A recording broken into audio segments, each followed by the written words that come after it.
Welcome to Soulful Jewish Living, Mindful Practices for Every Day, with me, Josh Feigelson. I'm grateful you're here, and I hope you benefit from our time together. We're talking about practice, man. In case you didn't recognize that voice, that was NBA star Allen Iverson in one of the most famous sports press conferences of all time. Iverson was the star player of the Philadelphia 76ers, and during the 2006 season, word got out that he had missed practice. He was asked about it by the media, and over the course of 2 minutes, he went on a rant in which he mentioned the word practice 22 times. If you're a fan of the show Ted Lasso, you may recognize it because it was parodied on an episode in the first season. Now, while I was a big sports fan growing up, I wasn't much of an athlete. The place practice came up most in my life was instrumental music. I played the tuba. I was also a music major in college. The principles of a musician and an athlete are pretty similar. Focus on the fundamentals, go through your routines, build from the simple to the complex. Make sure you're taking care of your own business before you start worrying about whether other people on the team or in the orchestra are taking care of theirs.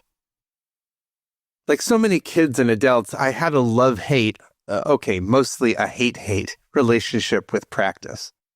I couldn't wait to be done doing my warm-up exercises and playing my scales so I could get on to playing real music.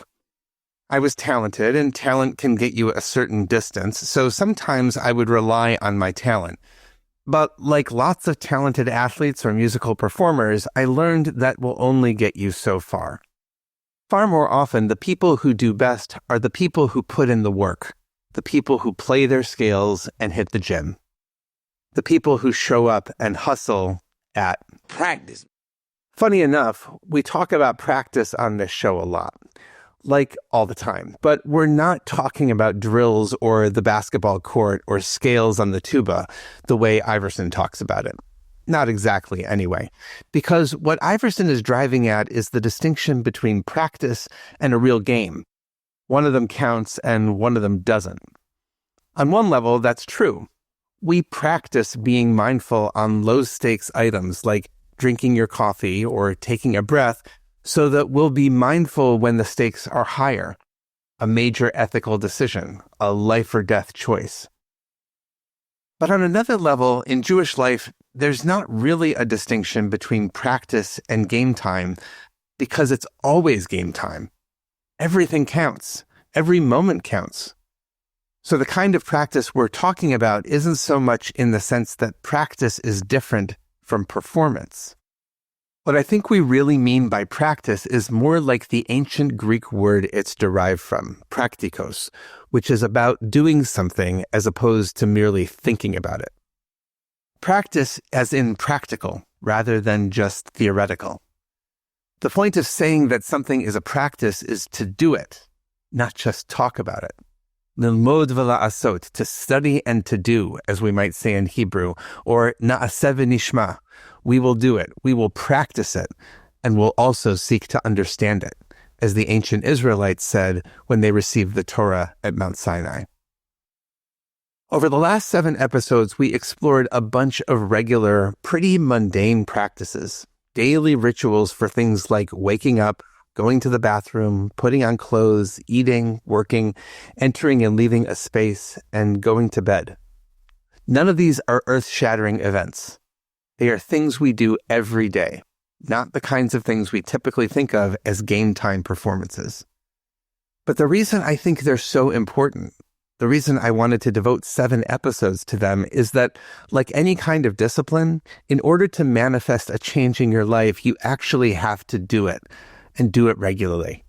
And because we do these things every day, these are practices that can really help us bring about a positive change in our lives. So by way of concluding this mini-series, I want to offer one last practice. The practice of making it stick. It's not enough just to have the intention to be more mindful when we're eating or tying our shoes. If we really want to make a change, we have to be accountable for our intentions. And there are 2 ways I know of that can really help to do that. The first is to use a habit tracker. This can be something on paper or on an app. The key is to write down a few practices you really want to work on this week or this month. Saying Modeh Ani when you wake up every day, or eating one phone-free mindful meal each day. Write it down, and then before you go to bed each night, make a check mark for that day to indicate whether you did the thing. You'll be accountable to yourself. Another way is to make social media your friend. Announce on your favorite platform that you've got this intention to kiss the mezuzah before you come in the house every day for the next week, or to take a mini Shabbat break midday at work. And again, each day, share how you did on doing the practice. Your friends can help you be accountable to yourself. In Judaism, we call this kind of thing cheshbon hanefesh, a kind of personal spiritual accounting. In the business world, or in our personal finances, an accountant's audit helps us see the truth about how we did at living out our intentions. The same thing is true here.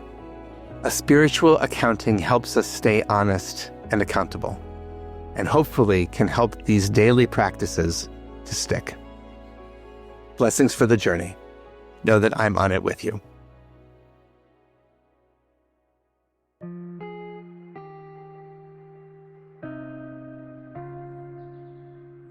Thank you for joining us for Soulful Jewish Living, Mindful Practices for Every Day, a production of Unpacked, a division of OpenDor Media and the Institute for Jewish Spirituality. This episode was sponsored by Jonathan and Corey Califer and the Somerset Patriots, the Bridgewater, New Jersey-based AA affiliate of the New York Yankees. If you like this show, subscribe, give us 5 stars, and write us a review on Apple Podcasts. Check out Jewish Unpacked for everything Unpacked related, and subscribe to our other podcasts, and check out the Institute for Jewish Spirituality. Most importantly, be in touch about what you heard today, what you'd like to hear more about, or to dedicate an episode. Write to me at josh@jewishunpacked.com. This episode was hosted by me, Rabbi Josh Feigelson. Audio was edited by Rob Pera, and were produced by Rivki Stern. Thanks for joining us.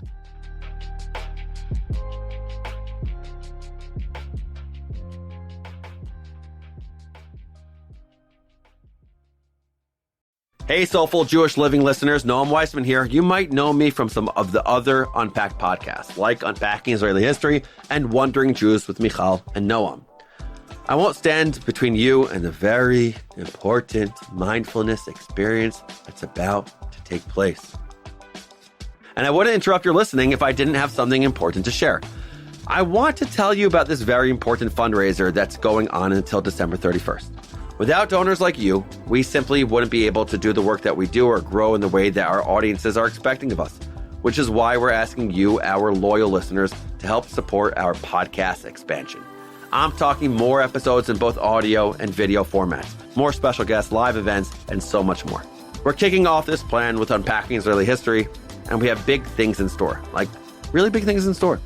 So for the month of December, we are hoping, if we could ask, to raise $150,000 to bring this vision of real expansion to reality. Visit jewishunpacked.com/support before December 31st to partner on this wonderful and meaningful opportunity. We're even offering some pretty cool swag if you donate above $500. If you've already donated, you're the best. Thank you. Thank you. If not, now's your chance, and we would be so grateful. That's jewishunpacked.com/support. Now on to the show.